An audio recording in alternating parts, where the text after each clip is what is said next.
The Champions League returns soon for the round of 16, and there are some juicy ties that await us. Among the teams that remain, it is hard to pick a winner at current time. But in this video, myself, joined by Trxple M, will go over our predictions for the matches to come. Make sure to give your predictions in the comments below, but without further ado, here's something different.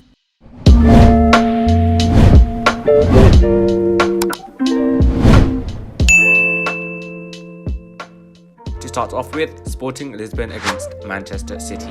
There is no doubt that City are the clear favourites here, and to say Sporting could win is a possibility, but a minute one at that. City are probably the most informed team in Europe at the moment, and it would be an ask and a half for Sporting to beat them. Across the pitch, they are gifted with skill and talent, as well as having fantastic depth in each position. So I would have to go for a resounding Manchester City win on this occasion. To echo what you just said, I think Manchester City are a very good team and they're just too good. I think they're really too good, and the fact that they're so far ahead in the Premier League at this point in the season means that they can focus fully on the Champions League, and for me, there's no way they can possibly drop the ball, especially not against Sporting Lisbon. Now, I have a lot of time for Sporting Lisbon because obviously as Manchester United fans, you know, they've gifted us a lot of great players over the years. I mean, Nani, Ronaldo, Bruno Fernandes, like it's you know, I like Sporting. I have a soft spot for Sporting. If I had to support a Portuguese team, it would definitely be Sporting Lisbon. But, you know, it's tough. It's tough. I think they're going to get knocked out. Next, we have, in my opinion, and probably most, the best tie of the lot in the round of 16. Real Madrid go head-to-head with PSG, with the likes of Ramos, although he seems to be out for the first leg, returning to his former club, as well as Mbappe paying a visit to what seems to be his future club. Lionel Messi also returns to the place where he has wreaked havoc several times. Little is to be desired in this match, with both teams having incredible attacks, midfields and defences, so you can see this match playing out in an enthralling manner. PSG slightly edge the attack, while Real Madrid have the better midfield, and the defence seems to be balanced. However, in the interest of a winner, I think PSG will lose out and Real Madrid will take the victory, with them being serious contenders for the trophy too. It is close though, with both teams having those players that can really cause a difference, and if Neymar is fit, it could boost PSG's hopes of making it through. This is probably one of the most mouth-watering fixtures of the round of 16, to be honest with you, and I look forward to this game quite a lot, but I do think Real Madrid are the favourites. You know, PSG, for all the star-studded quality they just have a lot of players who aren't hitting the heights that you would expect at the moment. I think Lionel Messi is the biggest example. In addition to that, I don't think Mauricio Pochettino has a hold of that dressing room in the way that he would want, and in the way that he should if he plans to win this competition, and therefore, I think teams like Real Madrid have a little bit more of an advantage, if I'm being completely honest. So I think Real Madrid really have a chance here. They really do. I don't want to reveal who my favorites are to win the entire Champions League. Maybe we'll do that sometime in the future, but I do think Real Madrid are going to win this fixture easy. Over 2 legs, I think Real Madrid are going through. We move on to the next match in RB Salzburg v Bayern Munich. Two incredibly attacking sides, but I think that the German champions will take the win here. Their quality may be too much for the Austrians to handle, especially given they have the best number 9 in world football. What is your take on this, Trxple M? Bayern Munich versus RB Salzburg. I didn't really know much about Salzburg. In fact, up until recently, I always thought they were a Bundesliga team, so that should tell you how ignorant and uneducated I am on Austrian football. Nevertheless, I think Bayern Munich, for obvious reasons, not just because of their pedigree in Europe, but just the fact that they are by far and beyond still one of the best teams in Europe, will win this fixture. And it's strange with Bayern Munich because you look at that team, you look at the strength in depth, but also the quality they have in their first team, and the manager that they have, and the managers they've had over the years in Pep Guardiola, Carlo Ancelotti, and now Nagelsmann, and obviously the German manager who won the Champions League with them a couple of seasons ago. You would think that they would win more in Europe. You know what I mean? You'd think that they would have more Champions Leagues to their name in the modern era, in the last, you know, sort of 10-year period. But alas, they could only win that one against PSG. And it's unfortunate, really, because I think as a Bayern Munich fan, you should be very proud to support that team. They're a very good team, and I think this could be another deep run into the Champions League, you know. But anyways, back to you. Very difficult to argue with that. However, for this fixture, we have two closely matched teams and one fixture that may have gone slightly under the radar. Inter Milan against Liverpool will be a match to watch in the round of 16, with both teams on decent form. Inter Milan are first in Serie A, and despite selling both Hakimi and Lukaku in the summer, it does not seem as if they were weakened too much, with the arrival of players like Denzel Dumfries and Edin Dzeko. Liverpool strengthened in January too, with the transfer of Luis Diaz, but this will be a closely contested tie. Both teams will be hoping to make it far in the competition, but I think Klopp's Reds will just about get the win. Their front three is incredibly hard to handle, and although Italian teams are known for their excellent defence, when on form, Liverpool's attack is the best in the world.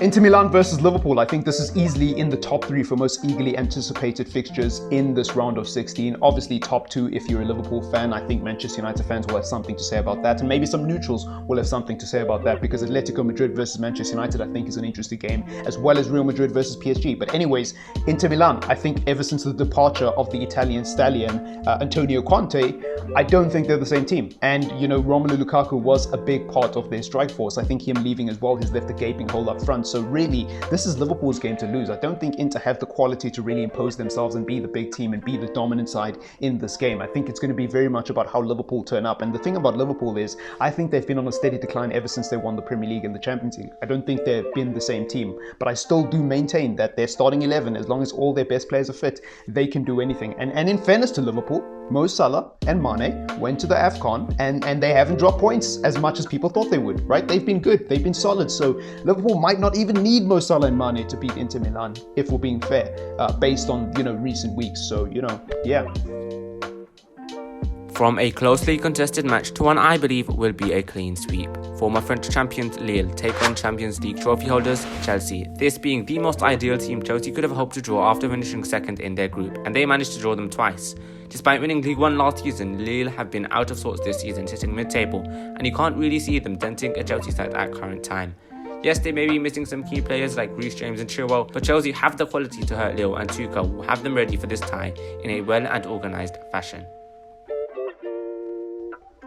There's no shot Lille beat Chelsea, right? Like there's no chance that Lille actually beat Chelsea. I don't see Chelsea losing this game, although there must be an upset somewhere. And I've always predicted the favourites are going to win up until this point in the video. So if there is going to be an upset, it has to come at some point. Nah, I'm just kidding. Chelsea won't lose to Lille. I think Lille, for all they were able to achieve over the last 12 months and how great they've been, I just don't think that Chelsea are going to drop points to them really and truly. I think that's pretty self-explanatory. So yeah, I think Chelsea are going to win this one.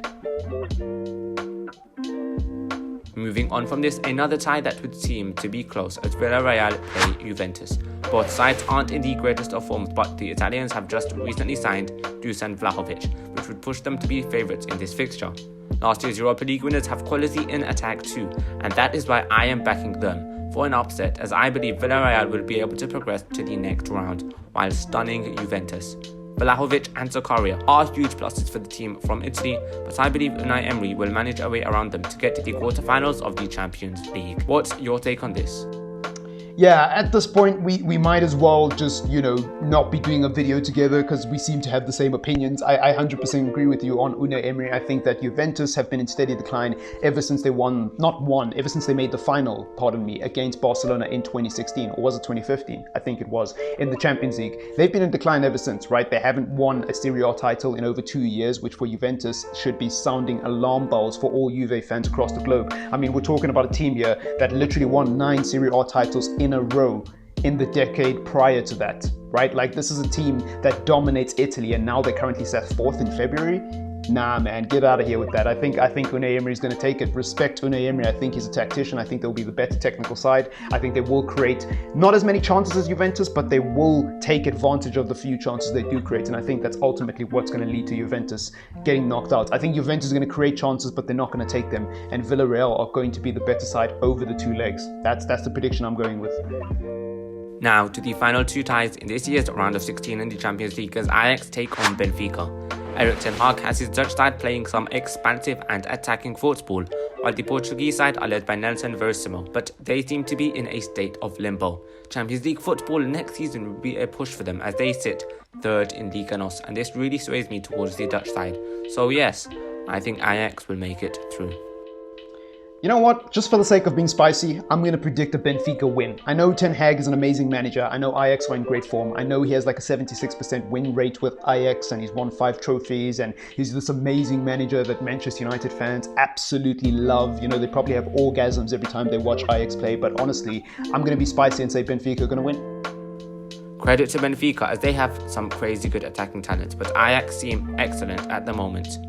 Both attacks are pretty good, to be honest, and the same can be said about these two teams, Manchester United and Atletico Madrid, and once again, it sees them both in fluctuating forms. This season, despite not performing as they did the last, Atletico Madrid midfield have been superb, and you have to say that completely contrasts that of Manchester United's.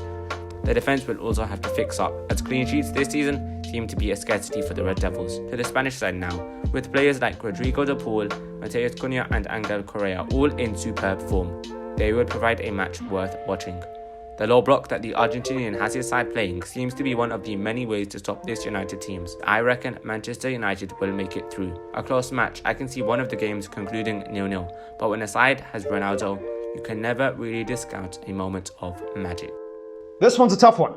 This one is a tough one. I actually don't think Manchester United are going to go through. And I'm a Manchester United fan, obviously, as you guys know. I don't know, man. I just feel like Atletico Madrid are too good for us. I know Atletico Madrid are not having a great season, and that's exactly why I think they're going to go through against us. All the games that we've lost over the last few weeks, you look at those teams, they've been in bad form. I mean, Watford is the best example. Watford literally went on their worst run after beating us 4-1 and were on their worst run before beating us 4-1. You can't make this stuff up. I genuinely feel like because Atletico Madrid are in bad form, it would be typical of Manchester United to lose to Atletico Madrid and give them that bit of hope that they need for their season.